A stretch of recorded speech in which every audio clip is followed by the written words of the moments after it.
आज हम पढ़ रहे हैं सेकंड ग्रेड में नई कहानी जोड़ी गई उजाले के मुसाहिब। कहानी का नाम उजाले के मुसाहिब विजयदान देथा के द्वारा लिखी हुई। विजयदान देथा को वीजी के नाम से भी जाना जाता था। इस कहानी के प्रमुख पात्र हैं राजा, दीवान, दरबारी, प्रजा, जैन मुनि। इस कहानी में पात्रों का कोई नाम नहीं है, यानी कि ये नाम राजा, दीवान, दरबारी तो आए हैं, लेकिन इनके नामों का कहीं भी वार्तालाप नहीं किया गया। इस कहानी में पात्रों का कोई नाम नहीं। कहानी में सभी पात्र राजा, दीवान, प्रजा आदि नामों से ही वार्तालाप करते हुए दिखाई देते हैं। एक चकवा चकवी के संवाद से लोक कथाएं अक्सर पक्षी एक दूसरे को सुनाते हैं। आपने भी सुनी होगी अपनी दादी नानी से चकवा चकवी की कहानी। जिस तरह दादी या नानी से लोक कथाएं सुनने में हमें आनंद मिलता है, ठीक उसी तरह से ये भी एक आनंददायक कथा है, यानी बहुत अच्छी कहानी है। लेकिन बहुत सरल शब्दों में कथा को कहते हुए इसमें वर्तमान स्थिति का भी चित्रण किया गया है। इस कहानी में क्या चित्रित है, इस कहानी का क्या संदेश है, वो भी हम देखते हैं। कहीं ना कहीं जो हमारी भारतीय व्यवस्था में गड़बड़ी है, जो प्रशासनिक व्यवस्था में खामियां बताई गई है, अर्थात सामंतवादी सोच कहीं ना कहीं हमें इस कहानी में देखने को मिलती है। अर्थात राजा ही सब कुछ है, ऐसी व्यवस्था इस कहानी के माध्यम से हमें मिलती है। विजयदान देथा द्वारा रचित उजाले के मुसाहिब कहानी कुछ इस प्रकार से प्रारंभ होगी। चकवा अपनी चकवी को लंबी रात्रि काटने के लिए एक राजा की कहानी सुनाता है। एक बार उस राजा के दरबार में एक जैन मुनि तीर्थंकर जी आते हैं। राजा ने दरबार में प्रतिदिन खूब प्रवचन, सत्संग और सारे कार्य राजा के दरबार में होते रहते थे, लेकिन इतने अच्छे अच्छे और दिखावे वाले कार्य होते रहने के बाद भी राजा बिल्कुल मूर्ख बना हुआ है। राजा को सही बात समझ में आती ही नहीं, और जैन मुनि का जब आगमन होता है तो वह तीर्थंकर जी उस राजा के घर में खाना ग्रहण नहीं करते। यह कहते हुए भोजन करने से इनकार कर देते हैं कि जब आपके राज्य में अंधेरा खत्म हो जाएगा, उस दिन मैं आपके घर में भोजन ग्रहण कर लूँगा। मतलब यह है कि जैन मुनि एक ज्ञानी व्यक्ति हैं। थोड़ी देर में ही वो जान जाते हैं कि यहाँ की स्थिति ठीक नहीं है, ये राजा मूर्ख है और यहाँ सभी केवल अज्ञानी ही अज्ञानी लोग रहते हैं। लेकिन राजा वास्तविक मर्म को नहीं समझ पाया, यानी कि जैन मुनि क्या कहना चाहते हैं ये बात भी राजा को समझ में नहीं आई, और उस अंधेरे को दूर करने के लिए उसने बहुत सारे बाहरी उपाय खोज निकाले। जैन मुनि ने कहा था कि जब यहाँ अंधेरा खत्म हो जाएगा तभी मैं आपके राज्य में भोजन ग्रहण करूँगा, और इसके लिए राजा ने बहुत प्रयास किया था। इस कहानी में उजाला ज्ञान का प्रतीक है, और जैन मुनि जिस अंधकार को मिटाने की बात कहते हैं वह अंधकार ज्ञान रूपी अंधेरा है। यह अंधेरा अज्ञानता का प्रतीक है। उसने जैन मुनि ने कहा कि जब यहाँ उजाला होगा तभी भोजन ग्रहण करूँगा, अर्थात यहाँ पर जब ज्ञान होगा तभी मैं यहाँ का भोजन ग्रहण करूँगा। तो यहाँ उजाला किसका प्रतीक है? ज्ञान का प्रतीक। अंधेरा किसका प्रतीक है? अज्ञानता का प्रतीक है। तो इस प्रकार से ये कहानी हम पढ़ेंगे। इस कहानी में उजाला ज्ञान का प्रतीक और अंधेरा अज्ञान का प्रतीक। मतलब यह है कि राजा से अज्ञानता के अंधेरे को दूर करना है, परंतु वह मूर्ख राजा अंधेरे को मिटाने का क्या क्या बाहरी उपाय करता है, ये सभी उपाय राजा द्वारा अंधेरे को मिटाने के लिए किए जाने वाले बाहरी प्रयासों को हम कहानी के माध्यम से जानेंगे। तो अब शुरू होती है अपनी कहानी। कहानी है उजाले के मुसाहिब। कह रे चकवा बात, कटे जो रात, घर बीती या पर बीती। कि चकवी चकवा से कह रही है कि चकवा बात कह, कहानी कह। तो चकवा पूछ रहा है, घर बीती कहूँ या पर बीती? घर बीती तो घर घर जाने, अपनी अपनी सब कोई ताने। पर बीती में परमानंद, सुनते ही कट जाए फंद। कि घर बीती तो सभी करते हैं, हम पर बीती करेंगे। पर बीती सुनने में परम आनंद की प्राप्ति होती है। जैसी बुद्धि वैसी बोली, किसने मापी किसने तोली। कि व्यक्ति में जैसी बुद्धि होगी वह वैसी ही बात करेगा। किसने मापी किसने तोली, जैसी मेहनत वैसा अनाज। जितना परिश्रम करोगे वैसा ही अनाज प्राप्त होगा। खाए मुँह और अखियन में लाज, तो अमर अवधूत साईं सबको सुमति दे। कि एक था अनाम राजा। कि भगवान सबको सद्बुद्धि दे। यही सुनाया जाता है। जब अपनी दादी नानी कहानियाँ सुनाती थी तो पहले ये छोटी सी एक वक्तव्य सा कह देती थी, उसके पश्चात कहती है कि हम सबको साईं यानी ईश्वर सबको सद्बुद्धि दे, और कहानी प्रारंभ होती है। एक बार एक अनाम, जिसका नाम नहीं हो, ऐसा राजा था जिसका वही राग और वही बाजा। उसकी समझ का बोझ अतिशय भारी। कि उसकी समझ का बोझ तो कोई समझता ही नहीं, अतिशय बहुत ज़्यादा, मतलब वो बिल्कुल मूढ़ था, मूर्ख था। एक पलड़े में राजा तो दूजे में रेयत सारी। कि जैसा राजा था वैसी रेयत यानी उसकी प्रजा थी।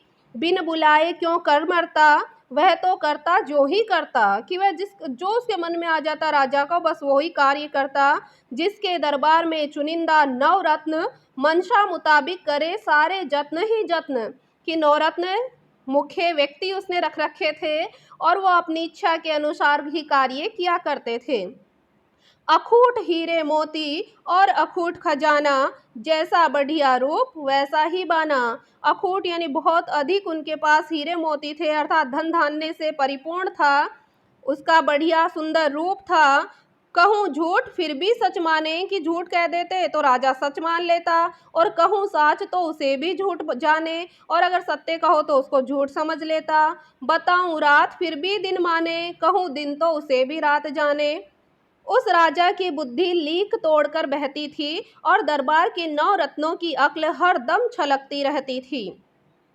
फिर भी राजा के पास हमेशा ऋषि मुनि औघड़ महात्मा व संत ज्ञानियों का तांता ही तांता लगा रहता था। एक जाता और 21 आते, और उसके प्रवचन दर प्रवचन ऐसी बौछार होती कि राजा और दरबारियों की अक्ल का पानी 1.25 बांस ऊंचा चढ़ जाता। फिर तो वह कगार किनारे तोड़ता, कल कल करता, सारे राज्य में हवा की गति से फैल जाता। राजा का जैसा तैसा भी आदेश मिलता तो रियासत की तमाम प्रजा उस मुताबिक काम करने में जूझ जाती। न कोई शंका न कोई विवाद, यानी जनता भी नहीं पूछती कि ऐसे मूर्ख कार्य क्यों कर रहे हो। निरीह प्रजा तो राजा के हाथ पांव, वह जो सोचे त्यों डोले। न कोई बूझे न कोई बोले। कि राजा जैसा कह देता वैसी ही प्रजा हाथ पांव चलाना शुरू कर देती, ना कुछ पूछती ना कुछ कहती। राजा और रैयत का अहोभाग्य कि एक बार साधु संतों का सिरमौर, ज्ञानियों का गुरु, एक तीर्थंकर ऐसा प्रकट हुआ कि राजा सहित तमाम दरबारियों की बुद्धि चकरा गई।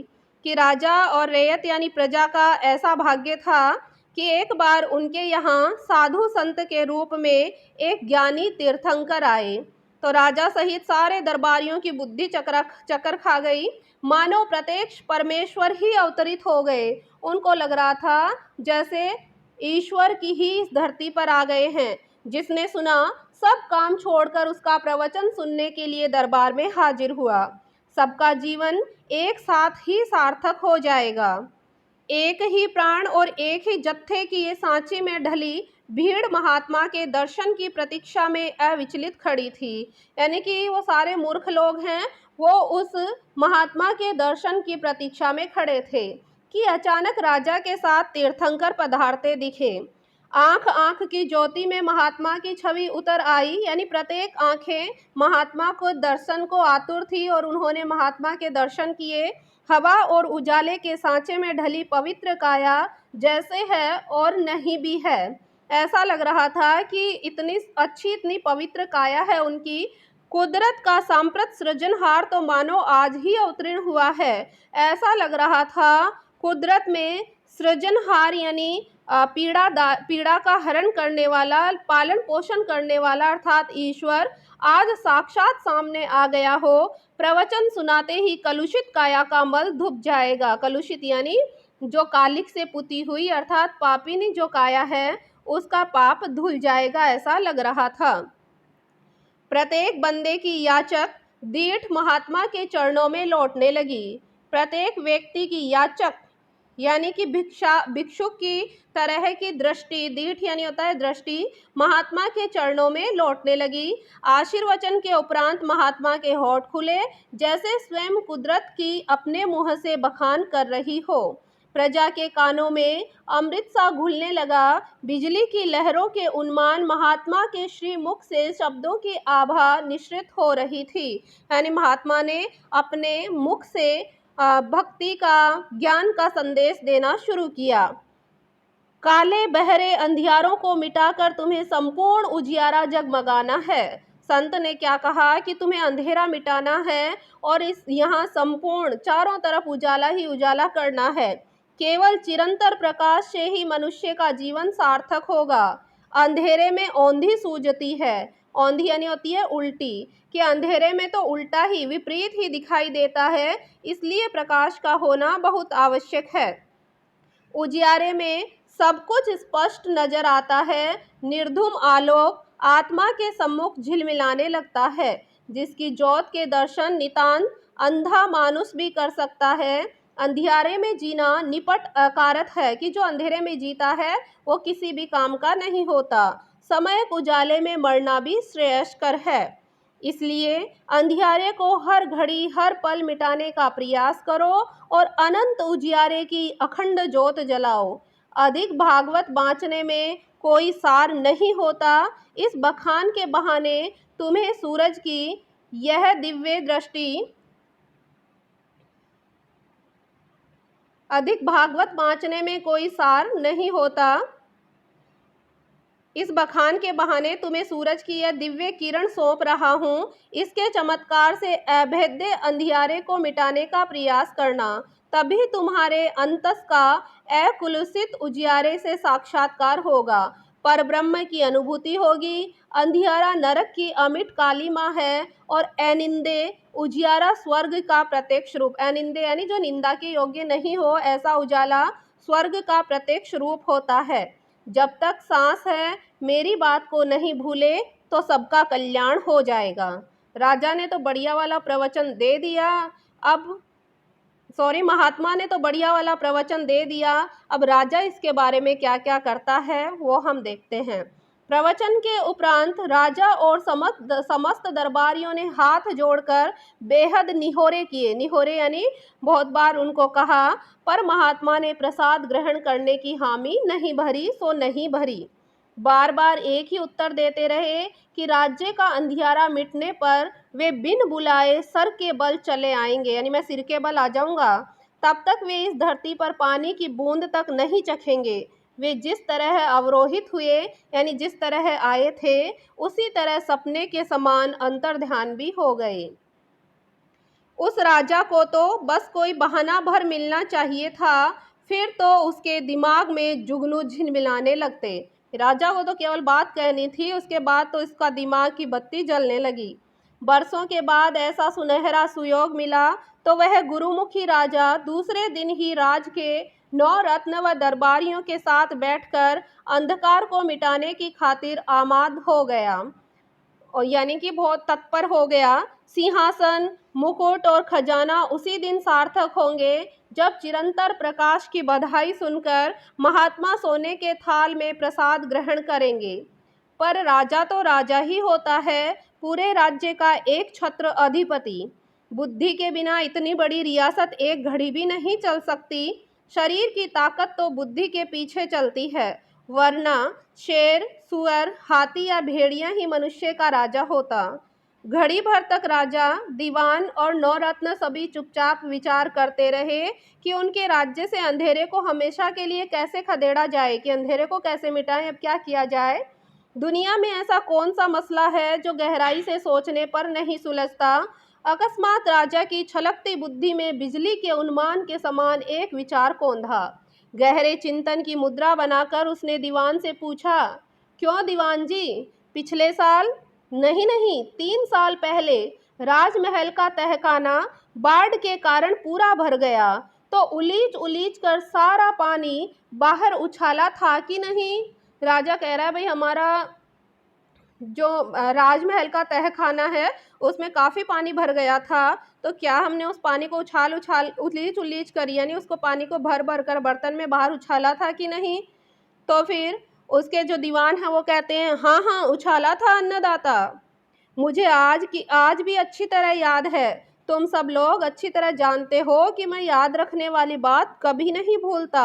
दीवान सिर झुकाकर बीच में बोला, हुजूर के भूलने पर तो सर्वत्र प्रलय हो जाएगा। मैं तो प्रवचन के दौरान ही महात्मा जी के मन की बात भांप गया था, राजा कह रहा है। गुलाबी अधरों पर गुमान की मुस्कुराहट चितराते हुए राजा ने कहा, अंधेरा मिटाने की आधी अधूरी तरकीब तो उसी समय सोच ली थी। मुझे पक्का भरोसा है कि तहखाने के पानी की तरह है, अंधेरा भी उलीचने पर समाप्त हो ही जाएगा। क्यों, उलीचने के बाद वह पानी तहखाने में वापस तो नहीं आया था ना। ना गरीब परवर ना, क्या मजाल की एक बूंद भी वापस आई हो। दीवान अपनी चतुराई के प्रति पूर्णतया आश्वस्त था। राजा ने नाभि तक गहरी हामी भरी। तब तो यह बात दिन के उजाले की तरह साफ है कि अंधेरा भी उलीचने पर वापस नहीं आएगा। हाँ गरीब नवाज, दीवान ने मिलती मारते हुए कहा, हमेशा हमेशा के लिए इसका काला मुंह हो जाएगा। एक रत्न ने, जो उसके 9 रत्न थे उनमें से एक रत्न ने गर्दन खुजाते हुए आशंका प्रकट की, पानी तो उलीच कर तहखाने से बाहर उछाल दिया, मगर अंधेरे को कहाँ उछालेंगे, वह तो चारों दिशाओं में छाया रहता है। सवेरे सूरज उगने पर अंधेरा अपना ठिकाना छोड़कर कहीं ना कहीं तो जाता ही है। दूसरे रत्न ने उसका खंडन करते हुए कहा, जरा सोच विचार कर जवाब दो कि वह अपनी जगह छोड़ता है कि नहीं। तो वही पहला वाला रत्न कहता है, हाँ जगह छोड़ने पर ही तो ओझल होता है। पहले वाले रत्न ने मुंह उतार कर जवाब दिया, करने का जीमा तुम्हारा, अलबत्ता तुम्हारे साथ बैठने से मुझे दूर की सूझती है। राजा कहते हैं कि अब ये बात कि अंधेरा उलेचने की बात रैयत तक पहुंचाने की जिम्मेदारी तुम्हारी। हुजूर तो आज्ञा फरमाते रहे, हम कुछ भी करने को तैयार हैं। एक रत्न ने हाथ जोड़ते हुए कहा, दीवान जी, सारे राज्य में घर घर डोंडी पिटवा दो कि इसी अमावस के शुभ मुहूर्त में दिन ढलते ही हर व्यक्ति अंधेरा उलीचने लगे, सो तब तक नहीं रुके जब तक उसका पूरा सफाया नहीं हो जाए। राजा ने धमकाते हुए कहा, किसी ने भी इस काम में ढिलाई बरती तो उसकी आंतें चील कौवों को फिकवा दूंगा। महात्मा जी को जितनी जल्दी भोजन का आमंत्रण दूं तभी मुझे चैन मिलेगा। एक रत्न ने वाजिब सुझाव दिया, हुजूर, अंधेरा उलीचने के लिए यथा योग्य ठाव बासन भी तो होने चाहिए, यानी अंधेरा उलीचने के लिए कोई बर्तन भी तो चाहिए। राजा ने झिड़कते हुए कहा, वही तो बता रहा हूँ, ज़्यादा उतावली ठीक नहीं। तुम समझते हो कि उलीचने के बासनों का मुझे ध्यान नहीं है। दीवान ने फिर वही रटी रटाई युक्ति चुपड़ते हुए कहा, अन्नदाता का ध्यान चूकने पर तो सूरज का उगना ही बंद हो जाएगा। राजा अपना गुस्सा भूलकर हिदायत के लहजे में बोला, जिसके घर में जो भी बासन हो उसी से उलीचने का कार्य शुरू करें। जो जो याद आते रहे सभी रत्न आपस में मिलजुल कर बर्तन बासनों के नाम बोलते रहे। तगारी, हांडी, परात, कटोरा, कटोरी, घड़ा, मटकी, चरी, टोकनी, मूण। एक बुद्धिमान रत्न ने तुरंत बीच में शंका की, मूण तो काफी भारी होती है, आसानी से उठेगी नहीं। राजा ने खुलासा करते हुए पूछा, मूण भरी हुई कि खाली। तो रत्न कहता है, भरी हुई गरीब नवाज। ना, तुम यही तो भारी भूल कर गए। अभिमान से छितरी मुस्कुराहट को दबाकर राजा ने गंभीर सुर में समझाते हुए कहा, अंधेरे से भरी होने पर भी मूण में वजन तो रत्ती भर भी नहीं बढ़ेगा, क्योंकि अंधेरा नजर तो आता है पर उसका ठोस आकार नहीं होता। फिर तो हाथी की छाया हाथी जितनी ही भारी होनी चाहिए। कि भाई अंधेरा अगर भरोगे मूंड में तो उसमें वजन नहीं होगा, अगर वजन होता तो हाथी तो कितना भारी होता है, उसकी छाया भी उतनी भारी होनी चाहिए, लेकिन ऐसा नहीं होता। दीवान के साथ साथ सभी रत्नों ने जय घोष किया, खम्मा घड़ी। भला अन्नदाता के अलावा इतनी गहरी बातें और किसे सूझती है।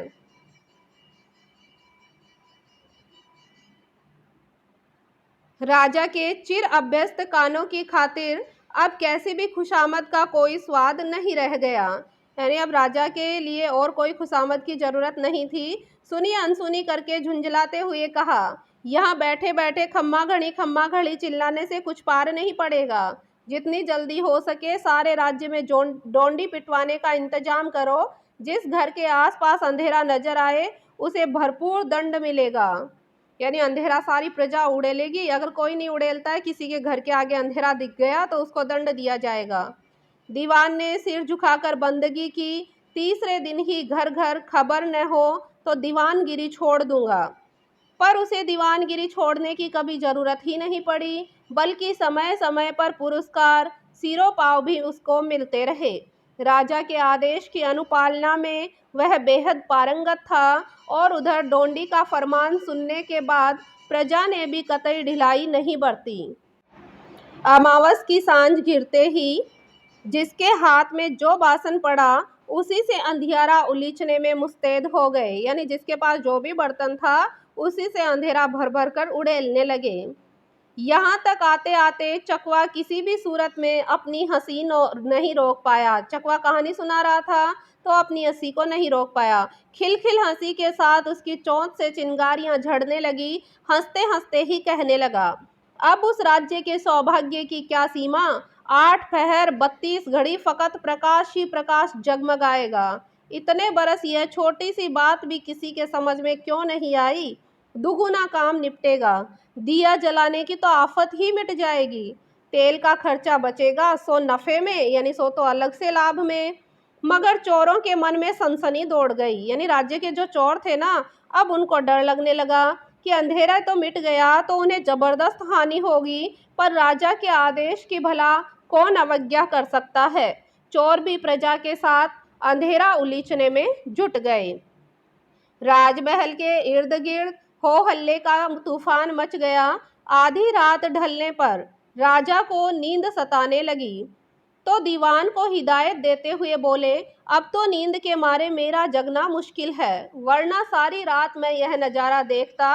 मगर तुम पूरे चौकस रहना, ऐसा नहीं हो कि मेरे जाते ही लोग ढीले पड़ जाएं। तो दीवान कहता है, नहीं अन्नदाता, सपने में भी कोई ऐसी गुस्ताखी नहीं करेगा। आप किसी भी बात की चिंता नहीं करें, पर अंधेरे का सपाया होते ही मुझे बेधड़क जगा देना, समझे। अब राजा कह रहा है, भाई अंधेरे का सपाया होते ही मुझे कह देना। दीवान ने कोर्निश करते हुए अतिशय आदर के साथ हामी भरी तो राजा निश्चिंत होकर राजमहल में सोने के लिए दासियों के साथ रवाना हो गए। और घोड़े पर चढ़ा दीवान सारी रात प्रजा को जोश दिलाता रहा। वह पल भर के लिए भी विश्राम नहीं करा। ऐसा शानदार काम दुनिया के किसी भी राजा ने आज दिन तक तो करवाया नहीं। यह बात तो अन्नदाता को सूझी जैसी सूझी। बुद्धि के सागर अपने हुजूर की भला कौन बराबरी कर सकता है। दूसरे सभी राजा महाराजा तो इनके सामने छछुंदर हैं, छछुंदर। अंधेरा उलीचते उलीचते प्रजा की कमर टूटने लग गई। हाड़ हाड़ टिसने लग गया, बाहें फटने लग गई। बच्चे, बूढ़े, जवान और महिलाएं कोई भी पीछे नहीं रहा।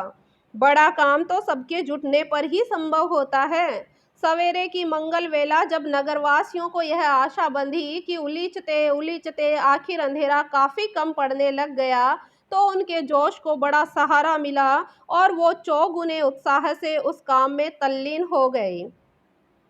सचमुच राजा की बात तो एकदम सही निकली। ऐसे राजा की रेयत से बड़ा अहोभाग्य और क्या हो सकता है कि हमारे राजा की तो बात सच में सही निकली। ये तो बहुत बड़ी बात थी भाई, हम ऐसे राजा की प्रजा हैं। देखते ही देखते अंधेरा तो बिल्कुल समाप्त हो गया। घोड़े पर सवार दीवान की खुशी का कोई पार नहीं था। चौकीदार को घोड़े की लगाम थमाकर वह तो सीधा रंगमहल में दीवान पहुंच गया। बाहर खड़े खड़े ही जोर से फरियाद की, अन्नदाता, अंधेरा तो एकदम नष्ट हो गया, पहाड़ों के आर पार दिखे जैसा प्रकाश हुआ है हुजूर, ईश्वर की तरह है, आपकी टेक भी रह गई, यानी आपकी बात रह गई। हुजूर तो नींद में सोते सोते ही चिरंतन प्रकाश के सपने देख रहे थे। राजा अपने हठ पर अड़ा था और महात्मा अपने सिद्धांत पर डटे हुए थे कि सोने के बाजोट और थाल को अदेर परे हटा लें, वरना वे भूखे ही लौट जाएंगे। राजा सपना देख रहा था। इस तकरार के बीच बधाई की गुहार सुनी तो वह सोने के पलंग से तत्काल उठ बैठा। उन्माद के आवेश में उछलते फांदते बाहर आया। चारों ओर गर्दन फुलाकर देखा, चारों ओर गर्दन मुड़ाकर देखा उसने तो सर्वत्र उजाला ही उजाला। ऐसा तेज प्रकाश तो कभी नजर ही नहीं आया था। समस्त दरबारियों के बीच राजा भी बावरे की तरह नाचने लगा। सारे राज्य में खुशी का समंदर हिलोरें भरने लगा। दिप दिप, यानी खुशी खुशी थी। फटाफट दरबार जुड़ा। राजा ने दीवान, नवरत्न और सब दरबारियों से बार बार पूछा कि वे अच्छी तरह से छानबीन करके बताएं कि आज वाले प्रकाश और पहले वाले प्रकाश में क्या अंतर है। सभी सत्यवादियों ने समवेत स्वर में कहा, आज वाला प्रकाश बहुत बहुत श्रेष्ठ है, यही असली और सच्चा प्रकाश है।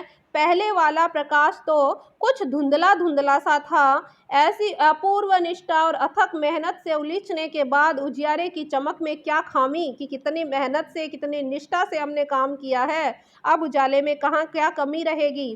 पहले वाले प्रकाश पर छिपे हुए अंधियारे की छाया पड़ती थी, पर आज के प्रकाश में तो कुदरत का रूप ही बदल गया, मानो कुदरत प्रमुदित होकर मुस्कुरा रही है।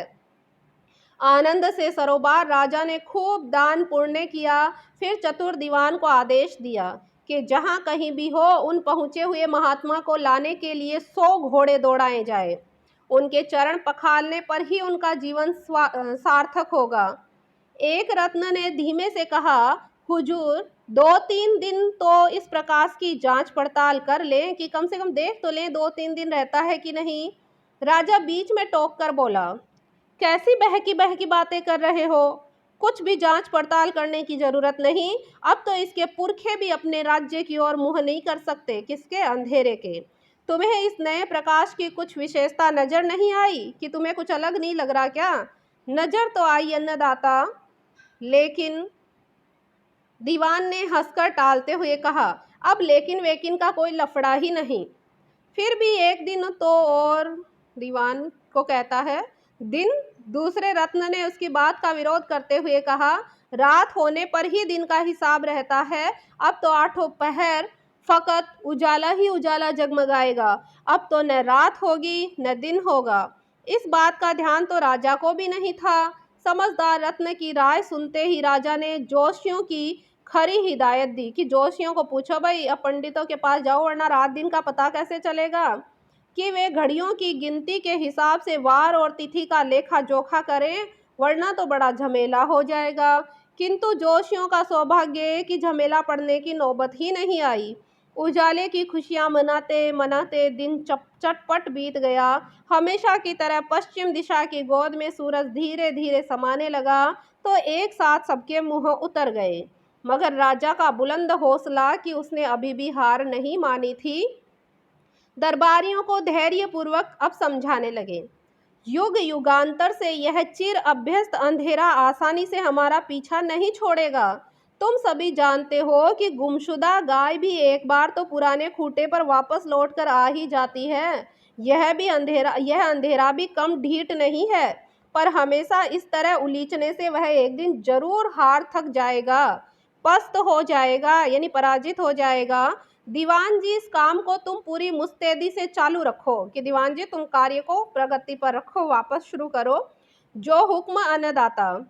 लेकिन कुदरत तो दीवान और दरबारियों के उन्मान राजा का लिहाज नहीं रखती। भाई कुदरत का काम है अंधेरा होना, तो ये तो राजा और दरबारियों का लिहाज थोड़े ना करेगी।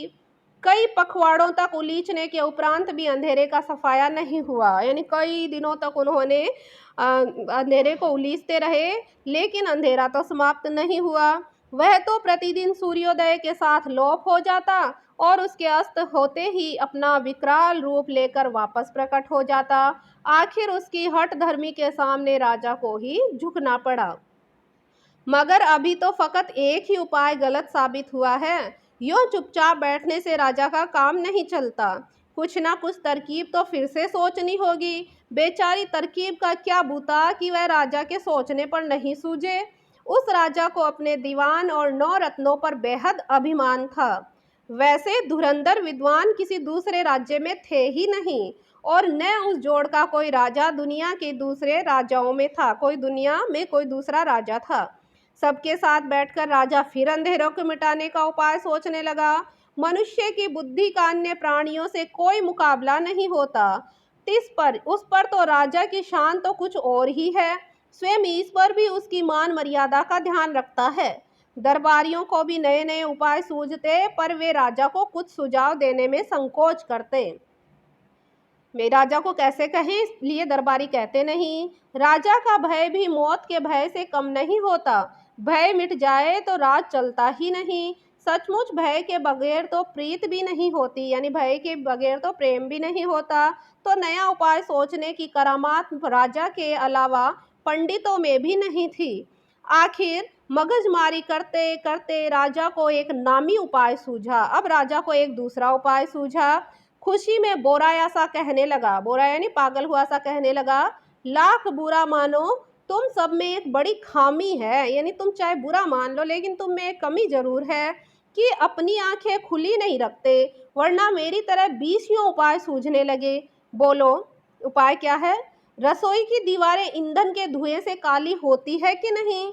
एक बात बताओ, हम रसोई में खाना बनाते हैं तो दीवारें तो काली होती है ना? दीवान के साथ साथ 9 रत्नों ने भी जवाब दिया, क्यों नहीं होती? सफेद दीवार देखते ही देखते काली शाह पड़ जाती है अन्नदाता। और वे काली शाह दीवारें वापस सफेद कैसे होती है? राजा पूछ रहा है, वापस उसको कैसे सफेद करते हैं?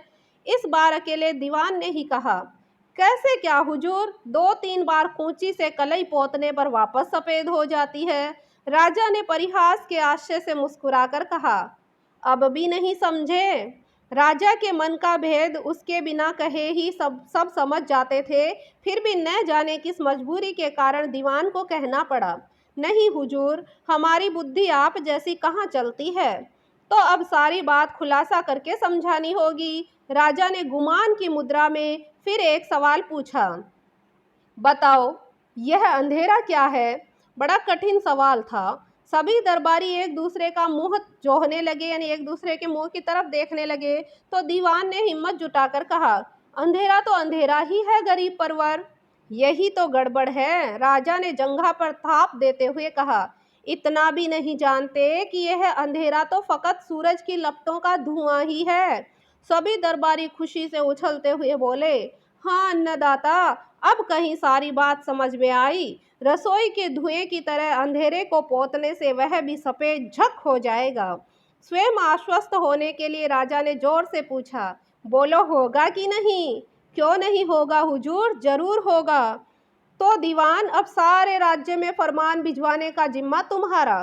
देखो, ढील मत करना। राजा के कहने पर ढील होने की गुंजाइश ही कहाँ है। ढिंडोरा पिटवाने की पूरी तैयारी तो पहले ही तैयार कर रखी है। सो तीसरे दिन ही राज्य की प्रजा दिन अस्त होते ही कलई का घोल और कूंचियां लेकर अंधेरे को पोतने लगी तो फिर विश्राम का नाम ही नहीं लिया। वही अंधेरा और वे ही कूचियां। आधी रात ढलने पर, रात आधी ढल चुकी थी, कृष्ण पक्ष की पंचमी का चांद गगन की कोख से बाहर आया तो धीरे धीरे चांदनी घुलने लगी। अब कृष्ण पक्ष की पंचमी का चांद है तो वो उदय होगा तो चांदनी में कुछ तो दिखाई देने लगेगा। हाँ, इस बार यह उपाय कुछ तो कारगर साबित हुआ। कलई पोतने से अंधेरा थोड़ा थोड़ा सफेद होने लग गया था। महाबली मनुष्य के हाथों प्रपंच करने पर ऐसी कौन सी बात है जो पार नहीं पड़ेगी।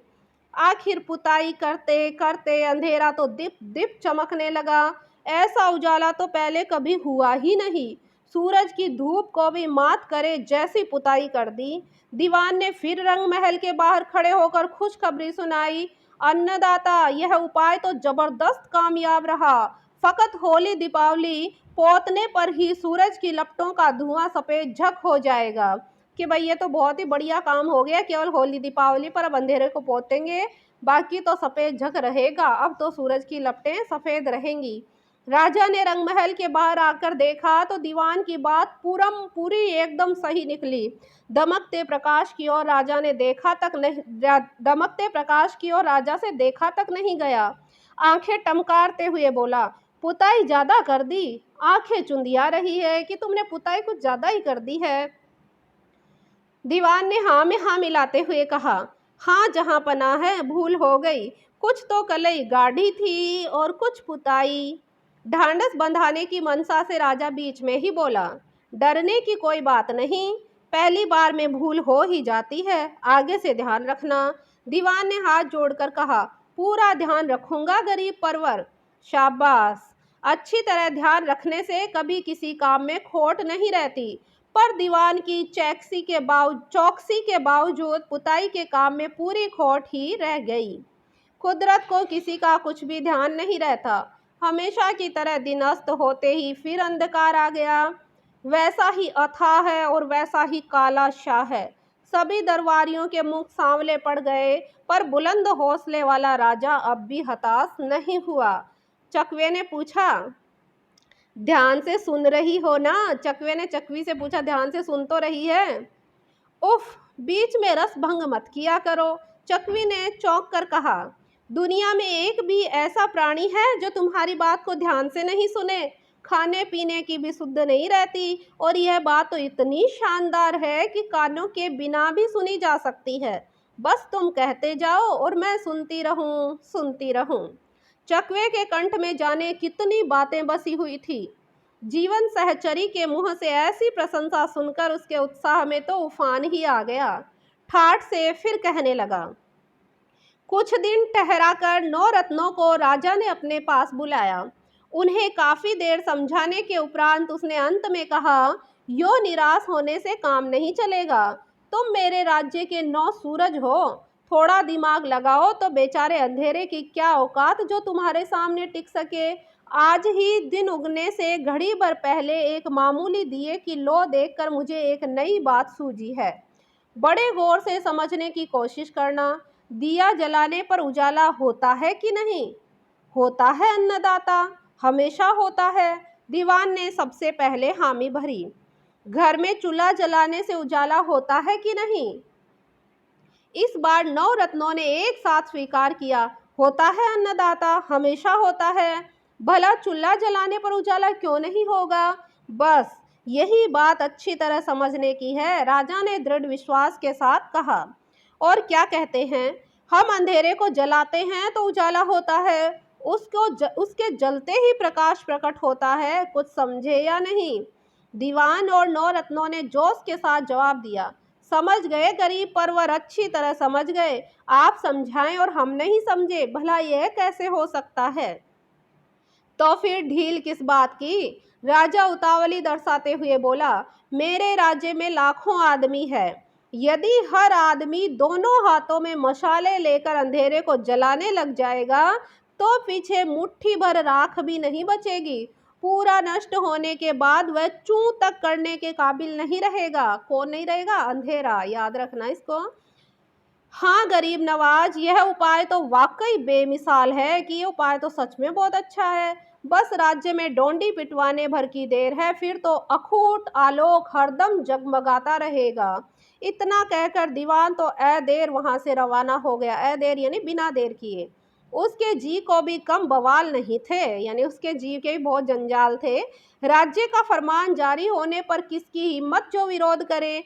सारे राज्य की रैयत दोनों हाथों में मशाले लेकर अंधेरे को जलाने लगी तो सवेरे तक जलाती ही रही। पैरों पर खड़े हो सकने वाले बच्चे भी उस महायज्ञ में शामिल हो गए। मनुष्य इतना प्रपंच करे तो कुछ भी असंभव नहीं। अंधेरा तो जलकर भस्म हो गया और आहत तक नहीं भरा। राजा ने अपनी बात को प्रमाणित करने के आशय से पूछा, क्यों दीवान जी, पहले की तरह यह उजियारा सूरज का प्रकाश तो नहीं है ना? राज दरबार के दीवान तो सवालों के पहले ही जवाब तैयार रखते हैं। हाथ जोड़कर बोला, नहीं जहां पनाह है, हरगिज नहीं। बेचारे सूरज की ऐसी सूरत ही कहाँ है। यह तो सांप्रत सांप्रत जले हुए अंधेरे का उजाला है। फिर उसने नौरत्नों की ओर देखकर पूछा, क्यों, आपको भी कोई फर्क नजर आ रहा है कि नहीं? तो उसके जो नौरत्न है वो कहते हैं, नौरत्नों ने एक साथ गर्दनें हिलाकर जवाब दिया, फर्क है तो नजर क्यों नहीं आएगा। इस तरह जला हुआ अंधेरा अब तो शायद ही जिंदा हो सकेगा। दीवान और नौरत्नों के अडिग विश्वास से राजा को भी अपने उपाय पर पुख्ता भरोसा हो गया। शायद दान पुण्य व निछरावल करने से भरोसा और भी दृढ़ हो, इस उद्देश्य से राजा ने दान पुण्य में कोई कसर नहीं रखी और न ही निछरावल यानी न्योछावर करने में। दान पुण्य तो क्या पंडितों वगैरह को दिया जाता है और न्योछावर गरीबों को दिया जाता है। मगर कुदरत वामन पंडितों की नाई यानी वामन पंडितों के समान न कोई दान पुण्य से राजी होती है, न ही दीवान व नौरत्नों के उन्मान इनाम इकरार से, और न भिखारियों की तरह निछरावल से। वह तो आदमी की मति से चलती है, बुद्धि से चलती है, अपनी गति में घूमती है। अपने निर्दिष्ट स्थान पर सांझ होते ही पूनम का चांद उगाया। अब ज्यों ही शाम हुई त्यों ही पूर्णिमा का चांद उगा। होले होले चांदनी की आभा सर्वत्र फैलने लगी। दीवान नौरत्नों और दरबारियों ने सोचा कि अंधेरे को पूरा जलाने में थोड़ी सी कसर रह गई। 5-7 बार अच्छी तरह जलाने से राजा की तरकीब निसंदेह कारगर साबित होगी, इसमें तो कोई मीन मेख ही नहीं है। तो वो सोच रहे हैं कि ये पूर्णिमा का चांद है तो थोड़ा सा उजाला है चांदनी का, तो ये कह रहे हैं कि अब तो इनमें कोई मीन मेख ही नहीं है, फिर से जलाएंगे 5-7 बार। आखिर अंधेरे को जलाने का उपाय भी व्यर्थ हो गया। सभी दरबारियों के मुख पर कालिख पुत गई, मगर राजा का तेजस्वी मनोबल रंच मात्र भी मलिन नहीं हुआ। नया उपाय सोचने में फिर से सिर खपाने लगा। भला ऐसी कौन सी गुत्थी है जो मनुष्य के चाहने पर नहीं सुलझेगी। कुछ दिन अकेले सोचते सोचते उसे एक नई युक्ति फिर से सूझी, और सूझते ही स्वयं आश्वस्त होने के लिए समस्त दरबारियों की विशेष बैठक बुलाई। दीवान और नौरत्नों को अपनी समझ पर भले ही अविश्वास हो, किंतु राज्य के एक छत्र अधिपति की सूझबूझ पर उन्हें 21 आना भरोसा था। राजा ने भिड़ते ही उनसे पूछा, बोलो, हाथी में जबरदस्त ताकत होती है कि नहीं? होती है अन्नदाता, उसमें तो बेजोड़ ताकत होती है। फिर भी सांकल से बांधने पर उसे काबू किया जा सकता है कि नहीं? किया जा सकता है अन्नदाता, बछड़े की तरह काबू किया जा सकता है। राजा कहता है कि तब परेशान होने की क्या वजह है। सूरज अस्त न हो तो अंधेरा भी नहीं होगा। पतली पतली किरणों को रस्सियों से बांधकर हम सूरज को एक जगह रोक लें तो चिरंतन प्रकाश होगा कि नहीं? दीवान ने मस्तक नवाते हुए कहा, होगा अन्नदाता, जरूर होगा, लेकिन इसके लिए सारे राज्य में ढिंडोरा पिटवाने की तो दरकार ही नहीं। सूरज की किरणों को तो शहर के वासी ही जकड़कर बांध लेंगे। फिर हुजूर के तप तेज की तुलना में बेचारे सूरज की औकात ही क्या रह जाएगी। जो जो शासन की बागडोर ढीली पड़ती गई, दीवान की चाटुकारिता सीमा का अतिक्रमण करने लगी। पर कुदरत न किसी राजा की खुशामद करती और न ही किसी का अंकुश मानती। यानी फिर ये कार्य शुरू हो गया था रस्सी से बांधने का सूरज की किरणों को। तो जो जो शासन की बागडोर ढीली पड़ती गई, वैसे ही दीवानों की चाटुकारिता यानी उनकी लल्ला चौपड़ी की सीमा भी खत्म होने लगी। पर कुदरत न किसी राजा की खुशामद करती है और ना ही किसी का अंकुश मानती है। वह तो अपनी गति से चलती है और अपनी गति से घूमती है। शहर के तमाम नागरिकों ने सूरज की किरणों को बांधने का खूब प्रयत्न किया, पर सब अकारथ गया। न उसके तपतेज में कुछ खामी पड़ी और न उसके नित नेम में। वह तो हमेशा की तरह समय पर पश्चिम दिशा में डुबकी लगाकर अधीट हो जाता यानी अदृश्य हो जाता, और उसके अधीट होते ही अंधेरा सांवला रूप धरकर धीरे धीरे आकाश में व्याप्त होने लगता। इस बार राजा को भी अंधेरे के सामने पस्त होना पड़ा। न कि दरबारियों की खुशामद काम आई, न नवरत्नों की सूझबूझ ही काम आई। तत्पश्चात राज्य का एकमात्र अधिष्ठाता होते हुए भी राजा ने विख्यात पंडितों को बुलाकर पूछा, आज दिन तक मेरा कोई उपाय अकारत नहीं गया। इस बार यह क्या अनहोनी हुई कि मेरे नक्षत्र अचानक इतने खराब कैसे हो गए? अच्छी तरह पंचांग देखकर इसका मायना करके मुझे बताओ। राजा ने पूछा तो पंडितों को मायना बताना ही पड़ा। स्वामी के आदेश की अवहेलना कैसे करते? पंचांग में काफी देर नजर गड़ाकर उन्होंने पुख्ता दिनमान बताए। अंत में क्षमा मांगते हुए अरदास की, गरीब परवर, इसके लिए आपको एक टोटका करना होगा। शंकर भगवान के नंदी जितना बड़ा प्रचंड खरे सोने का सांड दान करके हुजूर को 7 दिन तक अखंड मौन रखना पड़ेगा। राजा कहता है, अच्छा, 7 दिन का मौन? मेरा तो पेट ही फट जाएगा। हाँ गरीब नवाज, पूरे 7 दिन का मौन, एक घड़ी भी कम नहीं होनी चाहिए। पंडितों के ज्ञान से प्रभावित होकर राजा ने माकूल सवाल पूछा, अच्छा, दान किसे करना होगा? गरीब गुरबों को कि गरीबों को दान करना होगा क्या? नहीं करुणा निधान, पंडितों को। नंदी का स्वर्ण दान तो हमेशा पंडितों को ही दिया जाता है। फिर भी हुजूर के दिल में अगर गरीबों के लिए दया माया है तो गणेश भगवान के चूहे का दान कर सकते हो। खूब, बहुत खूब। दयावंत राजा ने पंडितों को बीच में टोक कर कहा, गणेश भगवान भी किस रूप में कम हैं? शंकर जैसा ओघड़ पिता और पार्वती जैसी ममतामयी माँ। खम्मा घड़ी अन्नदाता, खम्मा घड़ी, आपसे क्या छिपा है? आप तो सर्वज्ञ हैं। एक मामूली सी अरदास आपके चरण कमलों में प्रस्तुत करना चाहते हैं कि नगर के भीम तालाब में सतह से 1.25 हाथ नीचे 7 घोंसले खुदवाने का श्रीमुख से आदेश फरमाए गरीब परवर। अब इन्होंने पंडितों ने अजीब ही टोटका बताया कि नगर के भीम तालाब में सतह से 1.25 हाथ नीचे 7 घोंसले बनवाने हैं। जब उन घोंसलों में सगुन चिड़िया अलग अलग अंडे देगी तब जाकर आपका कोई भी उपाय व्यर्थ नहीं होगा। फिर तो सूरज को हथेली पर खिलाएं तो अन्नदाता की मर्जी, और चांद को ठोकर से उछाले तो हुजूर की इच्छा। यानी फिर तो जो राजा चाहे बस वो ही होगा। बात को बीच में सहसा चकवे ने यूं ही खिजाने की मंशा से पूछा, रात अब ढलने पर है, तुझे नींद तो नहीं आ रही? तब पति की अक्ल पर गुमान करती हुई चकवी बोली, ऐसी उम्दा बात सुनकर तो नींद की भी ऊँघ उड़ जाए, फिर भला मेरी पलकें क्यों कर झपक सकती है? बात के बीच में सहसा चकवे ने यूं ही अपनी सुमधुर वाणी में चकवा आगे कहने लगा, राजा को अपने पंडितों के पंचांग पर पूरा भरोसा था। उस दिन शुभ दिन की मंगल वेला से ही हजारों हजार चाकर तैनात हुए। सो आज दिन तक उस भीम तालाब के पानी में 7 घोंसले खोदने का अविरल यानी बिना रुके लगातार प्रयास कर रहे हैं। जाने कब पानी में घोंसले खुदे, कब सगुन चिड़िया उसमें अलग अलग अंडे दे, और जब जाने कब राजा का उपाय सफल हो। पंडितों के ज्ञान पर राजा को पूरा विश्वास है कि यह टोटका संपन्न होने पर उसके राज्य में चिरंतन प्रकाश जगमगा उठेगा। मनुष्य की आस्था और विश्वास ही बड़ी बात है। हम पंछी जानवरों की क्या हस्ती कि उसके विश्वास पर संदेह करें। बस इतनी सी बात और इतनी सी रात। अब सो जाएं तो बिना सुने ही मैं राजा के शानदार सपनों का सुराग लगा लूँगा।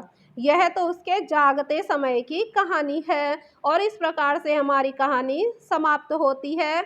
इसके जितने भी क्वेश्चन बनते हैं उसके लिए महत्वपूर्ण लाइनें मैं जल्द ही आपके सामने लेकर आऊँगी। तब तक के लिए धन्यवाद।